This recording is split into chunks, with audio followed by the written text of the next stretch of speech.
let's do this real quick. Viewer mail, then we'll take a little break. Okay. Then we'll do pre-news, then we'll do news. Then we'll do closing middle remarks. Something. Whoa. Let's see. I got a bunch of birthdays. Oh, actually, Mark Brasher says he reached the Wilford Brimley cocoon line. Are you familiar with this?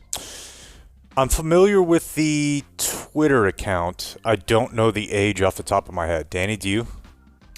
I think it's 53, 52, something like that. It's insane. So it's the bit is that he says, I'm the same age today as Wilford Brimley was on the day Cocoon was released in theaters, which is 50 years, 9 months, and 6 days. And apparently, if you take a look at Wilford Brimley, he looks 90. It's unbelievable. Yeah. And I think, this has been a bit we've been on for a long time, that people looked older back then. Mm-hmm. And, yes, so Mark wanted to note that he's been following his days and counted it down to that. His leaders are Blake's salary negotiation skills, Mrs. Dan's ladies' nights, and TC's masturbation-induced back spasms from day one, number 211. 211, Mark Brasher. Danny, TC seized up while yerking it. And he admitted to this when and where? He told me about it on a companion podcast that I do. Uh-huh. Yeah. He had a back spasm. Like this was recently. And now there's Yep. Now there's an older woman here. Jake. Not older. Older than you. Very attractive, but the second we started talking about jacking off, another woman walked in here. And yeah. Hey, don't change what you do because someone's looking at you. Okay. Right, Dan? I won't. Tell him, Dan. But what do you think that is? Do you think it's like just nutrition? Less smoking?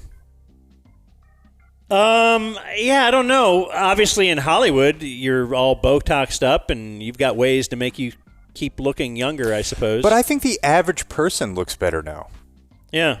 We're probably not out in the sun as much. That's a big one. I don't think Wilford Brimley at that time was doing a lot to help himself either. Yeah. I don't think he really cared. Yeah, smoking, nutrition, mustache, exercise, whatever. Weird glasses, Mustache? bald. Why would that be? Drinking. Why would mustache be? Okay, sorry. Dan, I completely dropped the ball last week. Friday was Sarah's 15th birthday. She and her mom, Laura, loved you and Jake on the ticket. They now listen to the Dumb Zone faithfully. Sarah in Sausalito. Maybe you remember back in the day, David in East Dallas here used to always send in her birthday. Her and her mom listened to us from California. So, you ever been to Sausalito? Sarah in Sausalito. I don't even know where it is. Is it by San Francisco? It is. Mm-hmm. Okay. It's like the most amazing place in America. Whoa. It's like the Highland Park of the world. Okay. Well, then we want to remain friends with Sarah in Sausalito. Can't argue with that. And her mom. Uncle Hotmail. Sunday, my good friend and fellow DFer John Mooring's Alfred Morris birthday. Alfred. 30. His leaders are Danny, the autism you, comic, and the last 10%. More Julie from Preston Blevins, number 2246. Do you have any more jokes about my daughter being on the spectrum? Nope. No, not today. Got a couple, workshopping a couple, but okay. yeah. I just wanted to know. No, you're good. If there was anything else you wanted to... No, we're fine, Jake. Okay. It is funny. I mean, I got to give you that. I got to give you that. It's nobody loves autism comedy more than Dan. It's hard to not joke about it.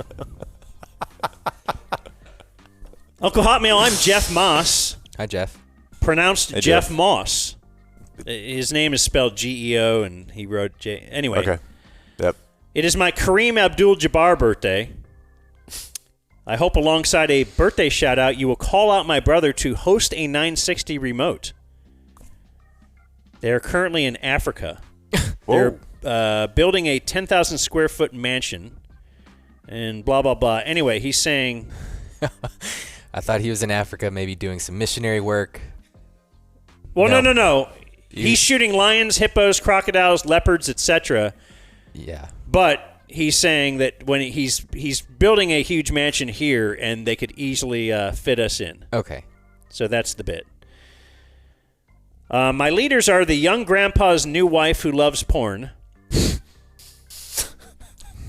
Is that the guy who's driving us? I think so. Oh, yeah. Yeah. Matt? Yeah, you want to fire it up? It's Matt. Matt is going to join us on Wednesday to talk about our trip to California. Jake's weed vape and Blake's MBR. Let's see. He says that's it. Jeff, it's his birthday, right? Jeff Moss. And then I got a couple of Jake related emails. I can't read. It's okay. One says, hey, Dan, Jake's pitching coach is pitching to Bobby Witt Jr. in the home run derby tonight. Whoa. It is true. Seems like he's trying to bury the lead here. You're still doing that? From Taylor. Shut up. Are you really? Yeah, I am. But, I mean, we've had, like, a bit of an uneven schedule. So, like, obviously we're doing a show on Wednesday. So I won't be able to go on Wednesday. But they are friends. He's already putting the plane in. Oh, he's already backing out. I had inconsistency. I didn't get to. Okay. What was the end? Okay, what is then, the goal? then What is the end I goal won't do for the show you on Wednesday. Doing pitching lessons. What is the end result? What's your goal? I just wanted to learn how to throw a baseball. You gave up piano lessons that is actually useful that you could learn and it would serve you the rest of your life, but you want to learn to throw a baseball. And that's somehow going to... I want to learn how to do both of them. I want to learn how to do all of this. And we've already talked about it. Next, we're going to teach him how to run to first. Which way do I go? Next, let's learn how to shoot a free throw. I just don't get it. Yeah, no, I think Bobby is throwing that. Not Bobby, James. James Russell is throwing to Bobby at the home run derby. Yeah. This one will end with Jake talk. He says, I'm typing, laughing my ass off that Aggie hater Jake got pulled over. And then he goes on to tell me this was regarding my daughter was in an accident last Thursday evening. She was run into, and it was pretty obvious, cut and dried. It was an old lady, and the cop knew, she created the other lady 2 violations, so definitely their insurance and all that kind of stuff. 214 so that's all threes. Or 817. He said his idea is get a basic dash cam, $50 on Amazon. It saved us thousands of dollars twice. I've thought about this, actually. He's got a couple of stories where his kids were actually hit, and there was some ambiguity about whether or not whose fault it was, and it was clearly the dash cam saved him. Yeah. Yeah. I put a dash cam on about a year ago. Do you have it facing out or at you? Why would it be facing at him? At your pants. Yeah. I tune into that, dude. Just to find out the exact second where you got back Twitch.tv while you were driving. Blake pant cam. Blake's junk. Yeah. Blake's hog.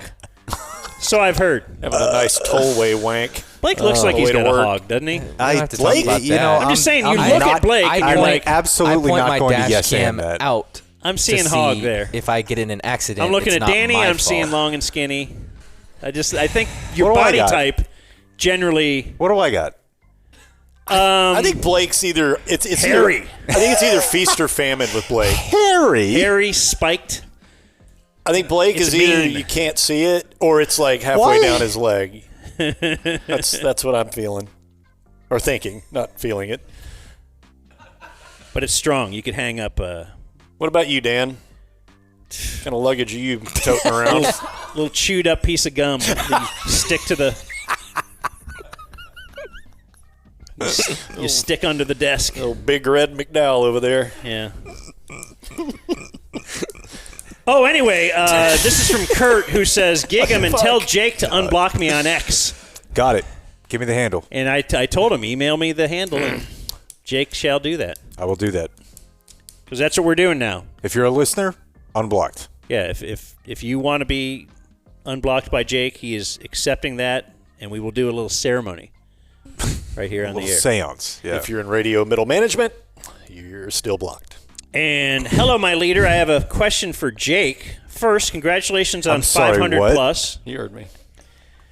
My question is, out of all the Kempspins, which one is his favorite? then he goes on to tell his personal favorite. Which is? Okay.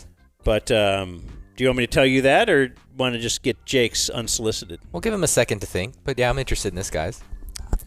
He says, my personal favorite is the Craig Sager one. Yeah. That's I a feel good one. bad for his son who was filling in for his dad while he was on his deathbed, and every time he interviewed someone, they kept telling him how great of a person his dad was. Then he says, more Danny intros from Z Sharaf. Sorry, I didn't play the Danny intro. Do you have your favorite Kempspin? Yeah, I'll give you 2 of them. I mean, Craig Sager's definitely up there. It's very hard for me to overcome wide stance. And I know that that's one that you bring up a lot, but Larry Craig being in the Minneapolis airport, like putting his foot under the stall, trying to hook up with a dude, that's really, really good. A lawmaker who was Yeah, he was- anti-gay rights and stuff? Of course, yeah, he was a conservative. Yeah. And then That's a chef's kiss. Then the other, yeah, for sure. Then the other one, because of our personal connection to it, is Susie Favor Hamilton. So the fact that Norm had the Olympian who became a prostitute. yes, and Bob like grew up kind of worshiping her because I think she was from Madison, and she was like America's sweetheart. And then Norm had her on after she had already become an escort and asked her some questions that I don't think you should ask a woman, regardless of their history. Did he know at the time that she had pivoted? She wrote a book about it. Oh, okay. Like she. So you were a prostitute. Oh, yeah. Yeah. So It was great. Yeah. Yeah. So we broke it down, I think. she got two-segment bit. like addicted to sex, and As then one will. Blake. and then he had her on, and he was like, "How many at once?" And it was She'd be like, Just well, real 4 or sincere. 5 guys Just- are in there. and honestly, How many- like she was super upfront and honest about it. How many cocks in the room? Was it 4? It wasn't that far off from what you're saying. 7? 7, wasn't And then it? Donovan was like, what was the toughest race you ever ran? Like when I found Like, the Donovan, audio, what are you doing? I hit up Donovan and I'm like, dude, what were you doing? And he's like, I'm super sorry about this. So that would probably have to be my top 2. And she was also like incredibly attractive. So, yeah. That's my top 2. All right.